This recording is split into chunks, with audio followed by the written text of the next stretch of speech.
우리 부총리와 기재부 우리 공직자 여러분 국감 준비에 수고하셨습니다. 감사합니다. 아침에 세종시로 오면서 여러분들한테 무슨 이야기를 해야 될지 참 고민을 좀 했습니다.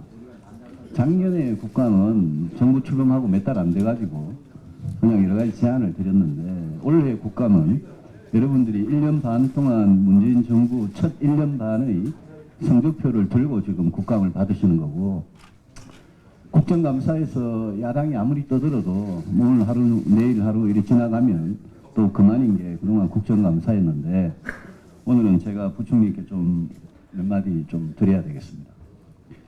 소득 주도 성장 방금 말씀하신 거 보니까 전혀 폐기할 생각이 없구만요.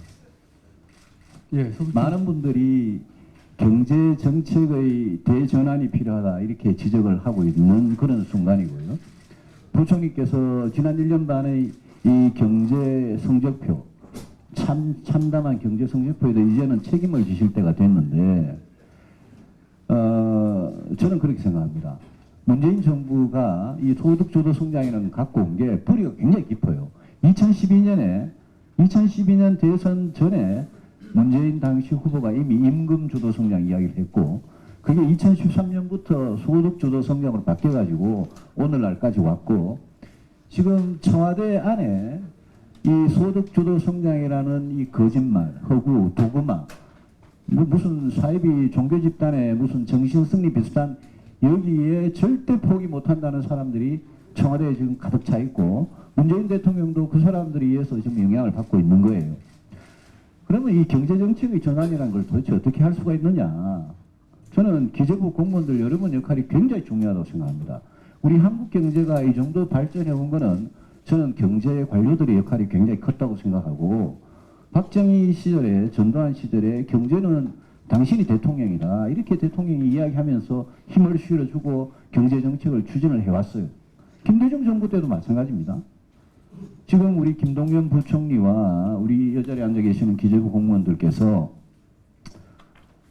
청와대와 또 대통령과 설득을 하든 싸우든, 인사권자야 그분들이니까 목을 내놓고 목을 치라 그러든, 부총리께서는 지금 사퇴를 하시든 소신을 지키시든 선택지에 지금 계신다고 봐요. 얼마 전 중앙일보에 장하성, 김동연, 뭐 동반 사퇴 뭐 이런 이야기 있던데 들어보신 적 있어요? 신문 봤습니다. 예. 제가 보기에는요, 제가 보기엔 경제정책을 전환을 하려면 소득주도 성장 이거 쓰레기통에 던지고요, 공무원 일자리 17만 4천 개, 공공부문 일자리 81만 개 이거 버리고요, 그리고 이 정부가 내건 거 나머지 혁신성장하고 공정경제 거기 그냥 열심히 하면 되고요, 소득주도 성장에서 하던 거 노동, 분배, 복지 이런 거는 그냥 하시면 되는 거예요. 우리 살림살이에 맞게 속도 조절하면서 하시면 되는 거예요. 그냥 그렇게 간단하게 정리하면 되는데 이걸 왜 못 버리느냐. 대통령과 청와대 사람들이 머릿속에 이분들이 정말 시대착오적인 좌파 운동권 생각을 그냥 머리 갖고 있으면서 소득주도 성장이 이게 무슨 세상에 이런 성장 정책이 어디 있습니까? 그래서 부총리께서 이제는 책임을 지실 타이밍이 된 겁니다. 저는 사퇴를 하실 거냐 소신껏 해보실 거냐 둘 중에 사퇴하지 말고 소신껏 해보라고 말씀을 드리고 싶어요. 부총리께서 지난 1년 반을 조용히 한번 생각을 해보세요. 최저임금은, 근로시간 단축, 공무원 일자리 안정자금에 온갖 복지 프로그램에 정책 에너지도 한계가 있잖아요. 여러분들이 할 수 있는, 여러분들 일주일에 뭐 몇 시간을 일을 하실 거예요. 정책 에너지도 한계가 있기 때문에 대통령과 청와대가 이렇게 끌고 가면 여러분은 5년 내내 소득주도 성장에 매달려가지고 그 5년의 경제 성적표에 책임은 나중에 부총리 지시는 거예요. 앞으로 3년 반 임기가 남았는데 계속 3년 반 동안 계속 소득주도 성장 가지고, 어제 무슨 대통령 직속 소득주도 성장 위원장인가 이분이 한 이런 말씀 같이, 청와대 정책실장이 하는 것 같이 이런 식의 5년을 끌려다니면 5년 후에 우리 경제가 어떻게 되겠습니까? 이제는 부총리께서 이제는 반기를 드셔야 돼요. 제가 대정부 질문에 대답하시는 거 보니까 뭐 속이 수검덩이가 됐다 그러시는데 부총리는 그렇게 동정심을 얻는 자리가 아닙니다. 이제는 결단을 하셔야 돼요. 예? 소득주도 성장 폐기하십시오. 폐기하시고 대통령한테 제가요 대통령께서 일자리위원회 가가지고 예? 좋은 일자리는 결국 기업이 맞는데 이 말씀 하시는 거 그게 무슨 초등학교 경제교과서에 나오는 그런 상식적인 이야기가 어떻게 예? 신문에 일면 기사가 되고 사설 제목이 되고 이게 이 나라가 정상입니까 이게? 예? 좋은 일자리 기업이 맞는 그 초등학생들 다 알아요. 그걸 문재인 대통령 1년 반 지나서 이제 이야기를 하는 거예요. 그게 무슨 대단한 뉴스예요. 예? 근데 제가 그 말씀 하시는 거 보고 제가 문재인 대통령 입에서 들은 몇 마디 안 되는 옳은 말씀 중에 하나예요. 그동안. 대통령께서도 분명히 현재 경제 상황에 대해서 굉장히 고민을 하시고 제가 모르긴 몰라도 우리 여당 의원님들이나 예? 우리 공무원 여러분들도 청와대 대통령에 이대로 가면 큰일 난다라는 이야기를 경고 시그널을 계속 보낸다고 생각을 해요. 저는. 이제는 이렇게 보세요. 무슨 홍장표다, 장하성이다 이런 사람들이 이렇게 언론에 대놓고 국민들 앞에 공개적으로 이렇게 떠드는데 우리 부총리는 뭐 하십니까? 예? 여러분들이랑 싸우면 누가 싸울 거예요? 예?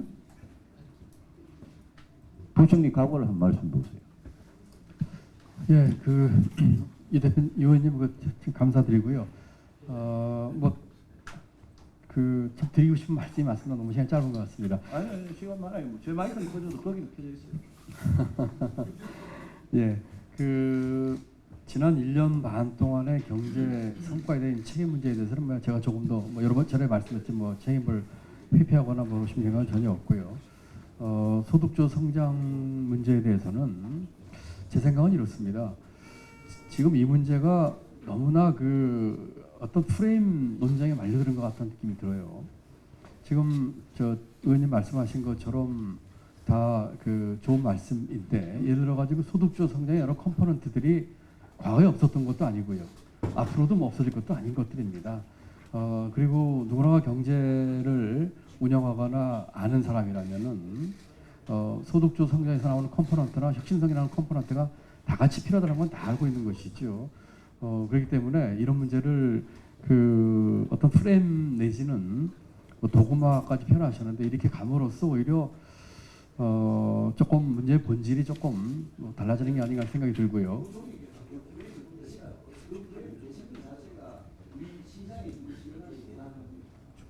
지금 저희가 경제를 운영하면서 아까도 제가 말씀드렸지만 소득주도 성장이 우리 경제 패담의 변화를 위해서 꼭 필요한 부분이 있고 그렇지만 그것만으로 성장이 되는 것이 아니기 때문에 의원님이나 아까 최의님 말씀하신 그런 것들에 대해서 같이 신경을 쓰겠다는 말씀을 드렸고 그 부분에 있어서 저나 저희 기재부가 정부 내에서 나름대로 부족하지만 역할을 하고 있다고 생각을 합니다. 예. 어쨌든 부총리 간단하게 정리를 해주십시오. 네, 어쨌든 저 의원님 말씀 잘 새겨 듣도록 하겠습니다. 예, 유승민 의원님 수고하셨습니다.